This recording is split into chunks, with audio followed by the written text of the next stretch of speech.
Buenos días, bienvenidos a este tiempo devocional Tu Palabra para encontrar el camino. Hoy es 26 de junio del 2024. Vamos a continuar con la lectura de la Biblia en un año, con el libro de Job, capítulos 22 al 24 y Hechos de los Apóstoles, capítulo 7, versículos 44 al 60.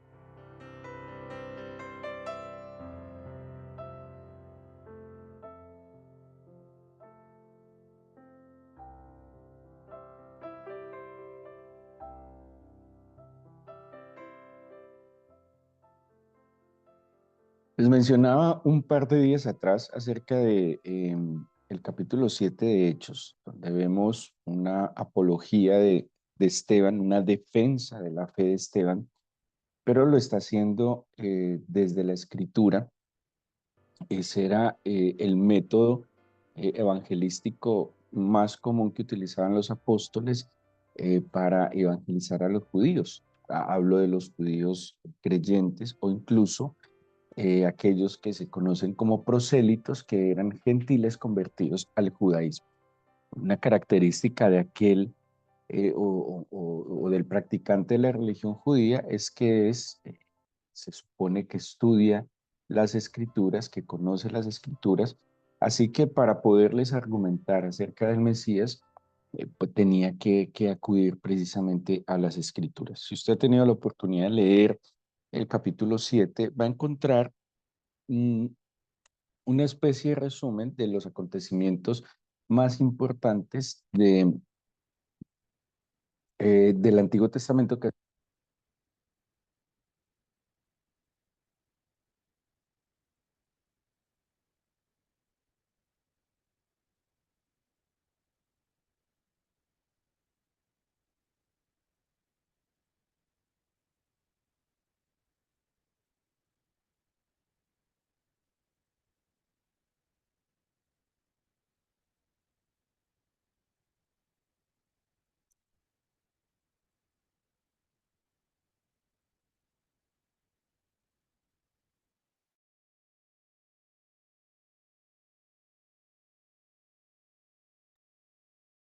Vámonos entonces en el capítulo 7, versículo 38 del libro de los Hechos, donde ya tenemos la última parte de este discurso, donde entra en la parte más compleja que va a generar seguramente para para los fariseos, perdón, los que le estaban escuchando, eh, eh, digamos que este discurso va a terminar siendo una especie de acusación, de confrontación de la verdad del Señor desde su palabra con la realidad y la postura que los judíos tenían. ¿Qué dice el versículo 38?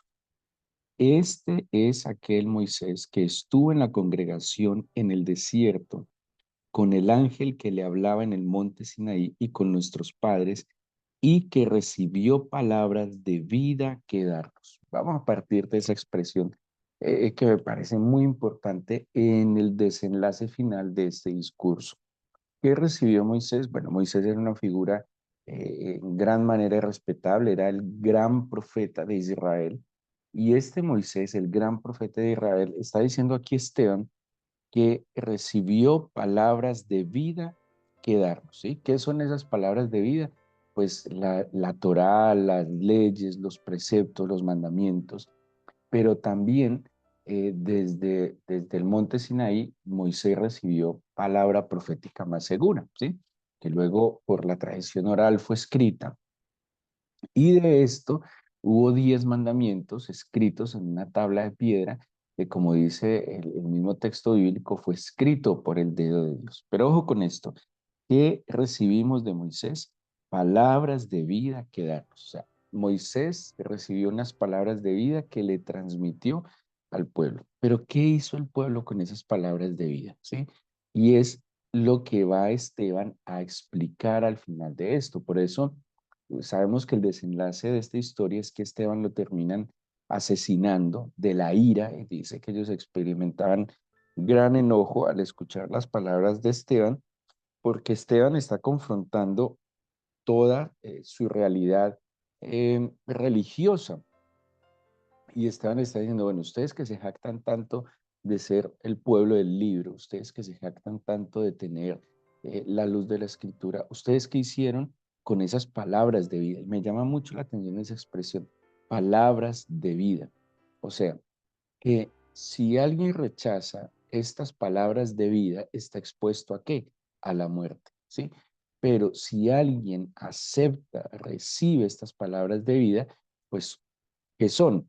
Palabras que generan vida, palabras que generan sanidad, que generan restauración. Pero su desobediencia, pues obviamente genera completamente lo contrario.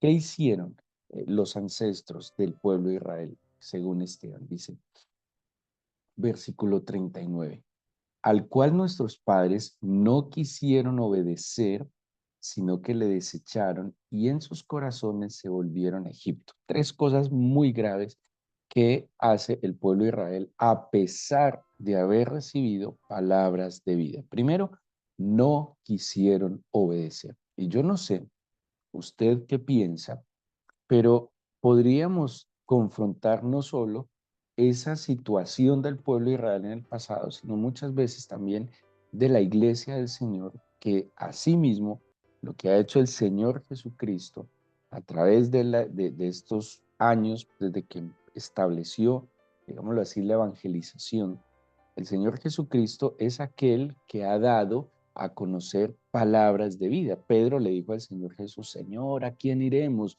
Solo tú tienes palabras de vida eterna.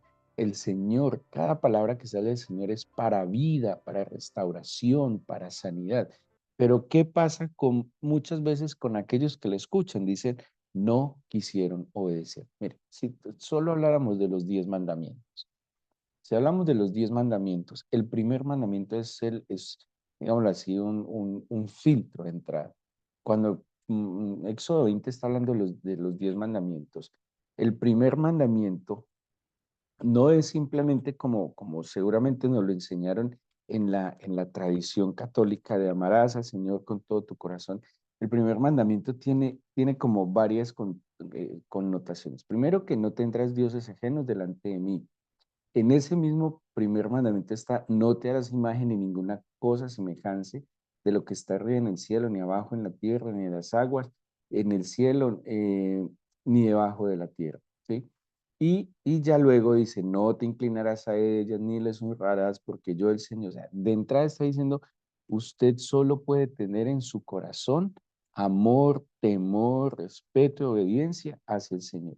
Luego, bueno, luego vienen los 10 mandamientos, dicen, no tome el nombre del Señor, acuérdate del día de reposo, honra a tu padre y a tu madre. Imagínense con este mandamiento, honra a tu padre y a tu madre.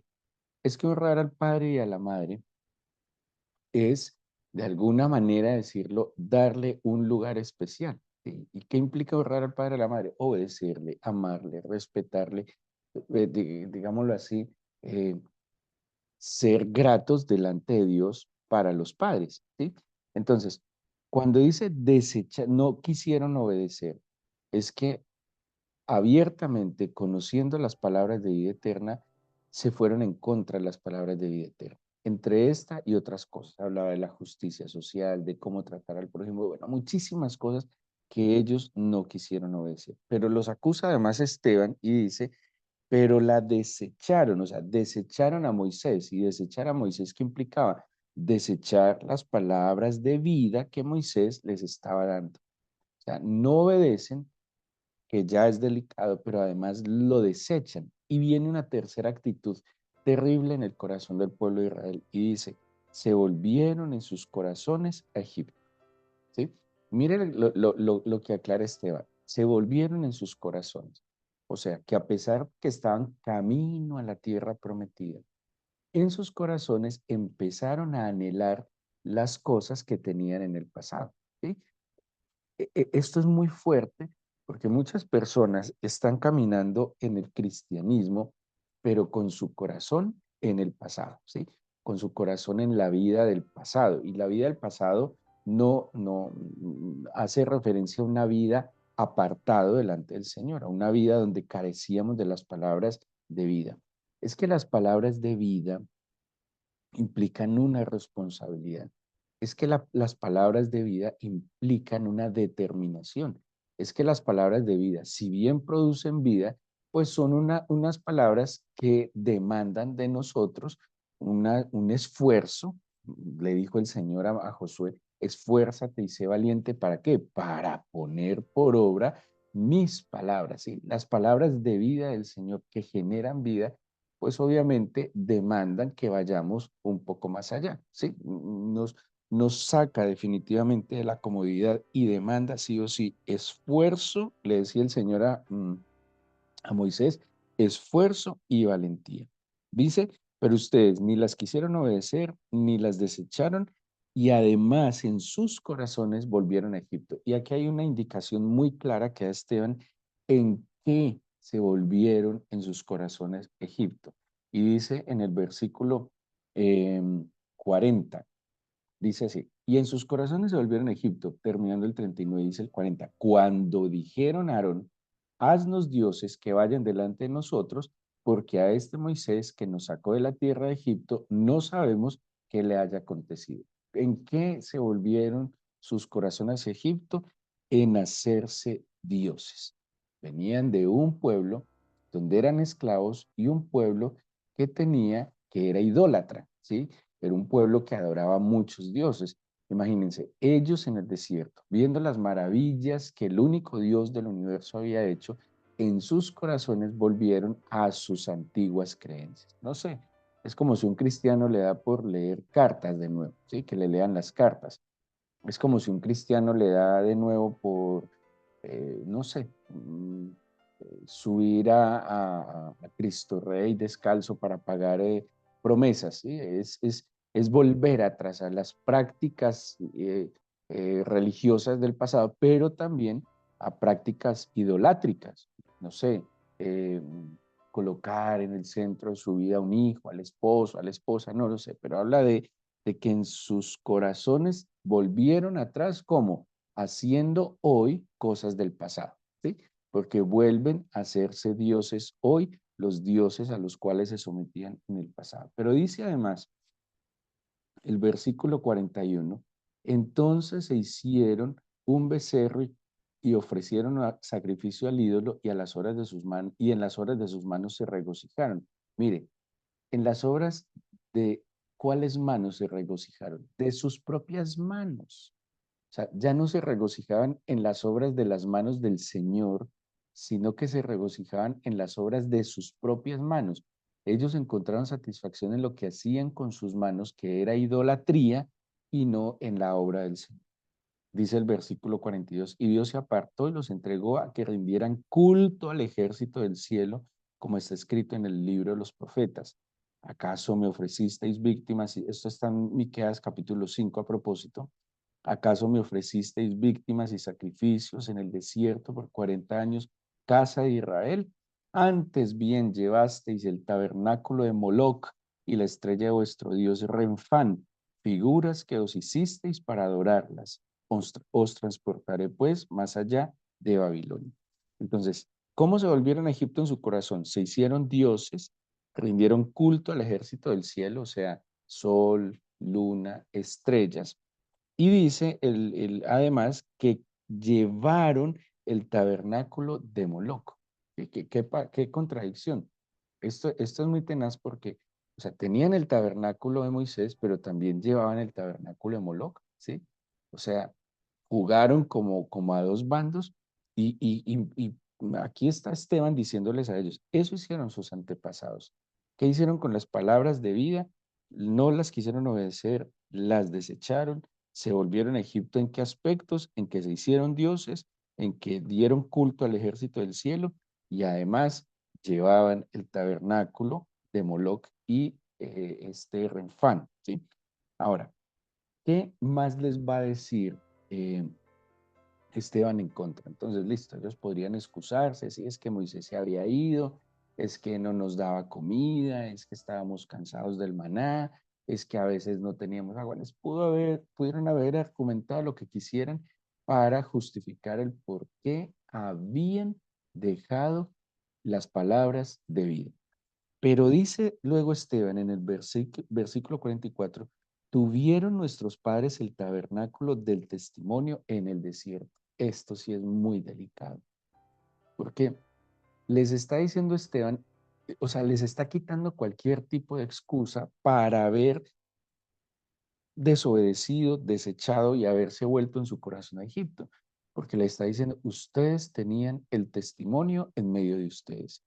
Acordémonos que en el tabernáculo había digámoslo así, un objeto muy importante que era el principal y era el arca del pacto o arca del testimonio.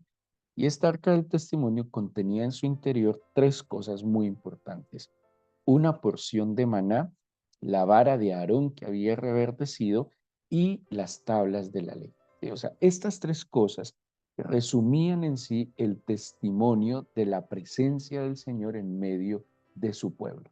Estas tres cosas demostraban, uno, la provisión del Señor; dos, la autoridad del Señor; y tres, la instrucción del Señor. La provisión del Señor porque el maná era ese alimento milagroso que descendía del cielo. La autoridad del Señor porque la vara que reverdeció de Aarón era el respaldo del Señor a la autoridad delegada en el sacerdocio. Y la instrucción o dirección del Señor estaba en la Torá, que eran, como pues la palabra misma Torá quiere decir instrucción, la guía que el Señor le estaba dando al pueblo. Esa arca del pacto, ese testimonio, pues se supone que ellos lo tenían, era evidente, lo tenían claro, lo habían visto. ¿Por qué entonces tenían que decidir desobedecer, decidir desechar y volverse en sus corazones a Egipto, a pesar de tener esto entre sus manos? Ojo que lo que va a decir Esteban es muy fuerte, porque Esteban va a equiparar o a poner en una balanza digámoslo, arca del pacto al mismo Espíritu Santo. ¿Por qué? Porque el Espíritu Santo es el Espíritu que da testimonio. O sea que el Espíritu Santo es quien nos convence a nosotros hoy. O sea, lo que en el Antiguo Testamento era el arca del pacto, digamos lo que ese testimonio ahora lo da el Espíritu Santo, que nos convence de la autoridad del Señor, de la provisión del Señor, y es quien nos guía en la instrucción del Señor.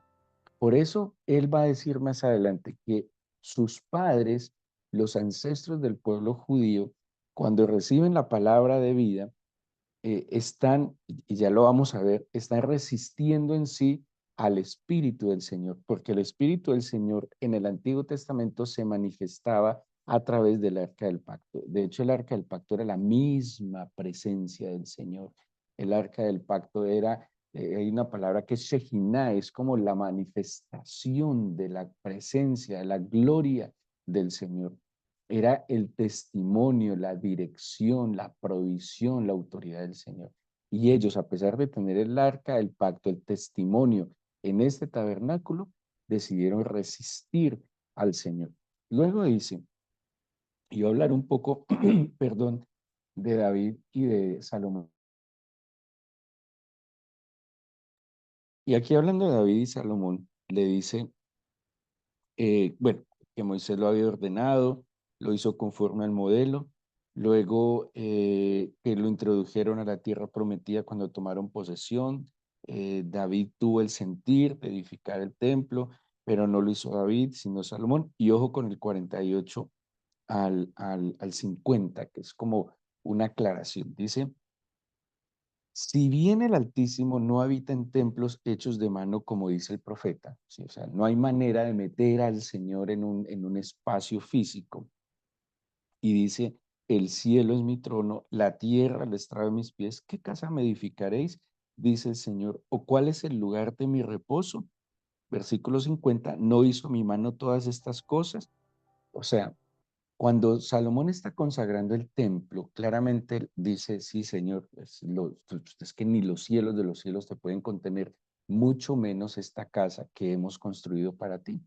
Pero dice, con todo, sí, con todo, sabemos, tenemos claridad que este templo no te va a contener, o sea, no te va a limitar, pero con todo te pedimos que a través de este lugar tú escuches la oración. El Señor, ¿qué dijo sobre el templo? Que ahí estarían sus ojos, sus oídos. Ese sería de alguna manera como un espacio de encuentro entre Dios y su pueblo, pero que Dios no estaría sujeto a ese lugar, ¿sí? No había manera que el Señor, claro, porque Israel pensaría que el Señor, y así lo pensaban en algún momento, el Señor era solo el Dios de Israel, no tenían la comprensión que el Señor era el Dios del universo. Por eso, en la expectativa mesiánica, los apóstoles esperaban un Mesías de Israel, no un Mesías que salvara el mundo. Por eso las preguntas de los discípulos era, ¿cuándo restaurarás Israel? Porque ellos tenían una visión muy corta de Dios. Ellos entendían, tal vez como lo creían en su época, que cada pueblo tenía un Dios y que el Señor, que Yahvé, Jehová, como le quieran decir, era solo el Dios de Israel. Luego fue que entendieron que no, que Él era el Dios del universo. Asimismo, ellos creyeron que podían meter a Dios en el templo. Y es lo que Esteban les está diciendo. No puede ser así. Ahora, ¿cuál fue el otro peligro? Que ellos empezaron a adorar más el templo que a Dios mismo, ¿sí? O sea, cambiaron como pasa, como muchas veces le ha pasado al cristiano, que se ocupa más de las cosas, de las añadiduras, que se ocupa más de la obra del Señor incluso que del Señor de la obra, ¿sí? No quiere decir de que no hagamos la obra del Señor, debemos evangelizar, debemos orar, interceder, enseñar la palabra del Señor, claro que lo debemos hacer, pero no puede ser por encima de nuestra búsqueda y crecimiento personal en el espíritu con el Señor. Entonces, Él está diciendo, ustedes tenían el templo era un medio a través del cual ustedes se encontrarían con el Señor, era un testimonio de la presencia del Señor en medio de ustedes, pero es que ni así, por el contrario, endurecieron su cerviz. Y entonces mire lo que dice el versículo 51, duros de cerviz, incircuncisos de corazón y de oídos, vosotros resistís siempre al Espíritu Santo como vuestros padres, así también vosotros. Dice el 52.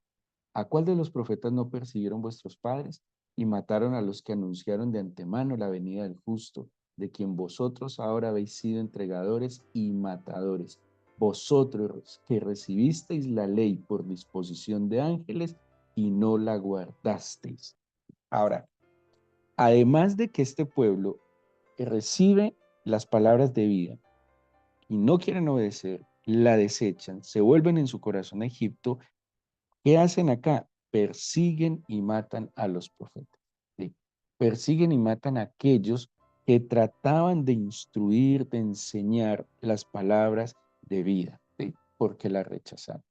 Ahora, aquel que anuncia la palabra del Señor, eso hace parte del presupuesto, que si rechazaron al Señor, bueno, santo y perfecto, pues han de rechazar al profeta también.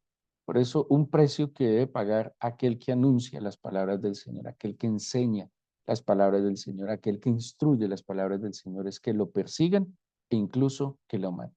Así que no tenga temor y siéntase privilegiado si usted, por causa del reino de los cielos y de la palabra del Señor y de los principios y los valores que el Señor ha inculcado en su corazón, es perseguido, es menospreciado, es burlado, es rechazado y bueno, hasta el colmo del asesinato. Eso está en el presupuesto de llevar y recibir y vivir y cuidar las palabras de vida que el Señor nos ha dado. Fácil no es, nunca dijo el Señor que era fácil, pero es un privilegio que a mí pues me persigan, pero por causa del reino, no por causa de mi pecado y de mis malas decisiones. Aquí estamos ya en la parte crítica de todo este discurso de Esteban. Esteban ya debe saber lo que se le viene. Esta gente empieza a crujir los dientes porque les está diciendo en la cara, de todo lo que ustedes se jactan, mire, por el contrario, ustedes hicieron estas cosas. En el comentario, Jamison Fawcett concluye digámoslo, tres pecados, pues yo se los traté de dar como está organizado en el texto, pero él lo concluye de esta siguiente manera. Primero, les está confrontando con la dureza de su corazón. Cuando habla de la dureza de su corazón, hará referencia al desechar la palabra, al no obedecer, ¿cierto? Hay una dureza de corazón. Segundo, resalta que hay una ceguera espiritual. ¿Qué es una ceguera espiritual? Teniendo el testimonio, teniendo de frente la evidencia, no la quiero ver, ¿sí? Y esa ceguera espiritual que genera engaño, ¿sí? Confusión. Y cuando yo estoy engañado, estoy confundido, estoy perdido, no sé ni dónde estoy ni para dónde voy. Ahí es donde viene algo que se ha llamado una neurosis espiritual, y que yo creo estar conectado con el Señor y tal vez estoy medio chiflado, desconectado, desconcertado en mi vida espiritual. Entonces, dureza de corazón, ceguera espiritual y como lo dijo Esteban al final, resistencia al Espíritu Santo, ¿sí? Cuando hablamos de resistencia al Espíritu Santo es que se está oponiendo firmemente a las palabras de vida, se está oponiendo al testimonio que claramente está mostrando el Espíritu. Mire, este discurso es un discurso muy complejo, es un discurso que generó tanta ira en quienes lo escuchaban que terminaron asesinando a Esteban. Y es un discurso que humildemente yo debo analizar y confrontar. Yo no puedo hallarme ni endurecido en mi corazón, ni con ceguera espiritual, ni resistiendo al Espíritu Santo. Mm, la Biblia advierte mucho que no seamos sabios en nuestra propia prudencia. Hay métodos que enseña la Biblia para poder discernir, conocer, entender la voluntad de Dios que es agradable y perfecta. Hay señales, indicadores que yo puedo identificar en mi mente, en mi corazón, que me están llevando a comportarme como esto que está diciendo aquí Esteban. Yo debo identificar actitudes, conductas que me están llevando a actuar de esta manera y que lo único que van a hacer con mi vida es hacerme perder del camino.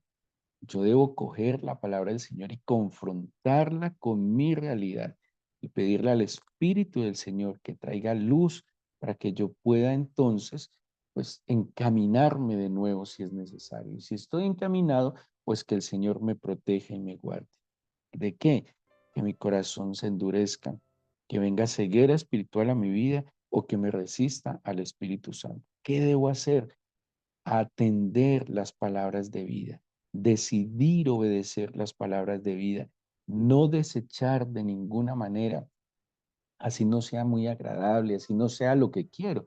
Es que tal vez las palabras de vida que el Señor me dice no son las que yo quiero, yo quisiera otras cosas, pero pues ¿por qué las voy a desechar si son de vida? Lo contrario me llevaría a la muerte. Cuidarme de volver a Egipto en mi corazón. Bueno, algunos no solo vuelven a Egipto en su corazón, algunos literalmente vuelven atrás, ¿sí? Ya no en su corazón, sino en todas sus decisiones. Yo no puedo volver a la idolatría, al culto, aquello que estaba entronado en primer lugar. Y pues usted tal vez no haga algo así directamente, pero en su corazón puede tener una creencia que antepone a la certeza en el Señor. Pidámosle al Señor que nos dé la luz de su espíritu y la firmeza de su corazón en nuestro corazón. Guárdanos, protégenos y que tu palabra siempre, Señor, nos confronte, nos fortalezca y nos guíe a toda verdad. Te presento en esta mañana mi vida, mi corazón, y te pido que ante tus palabras de vida, Señor, yo determine obedecer, aceptarlas, recibirlas, guardarlas y mirar hacia adelante. Tu palabra me exhorta a mirar hacia adelante, a cuidarme de volver atrás, a cuidarme de anhelar lo que dejé por ti, Señor. Cuida mi corazón de que no se endurezca delante de ti. Ayúdame y guárdame de ser un ciego espiritual y que no sea yo hallado resistiéndome al Espíritu Santo, haciendo completamente lo opuesto a tu voluntad. Danos tu bendición en este nuevo día, Señor, por favor. No nos dejes, no nos desampares y guíanos a toda verdad. Por favor, Señor. Damos gracias por esta mañana y porque escuchas nuestras oraciones en el nombre de Jesús. Amén.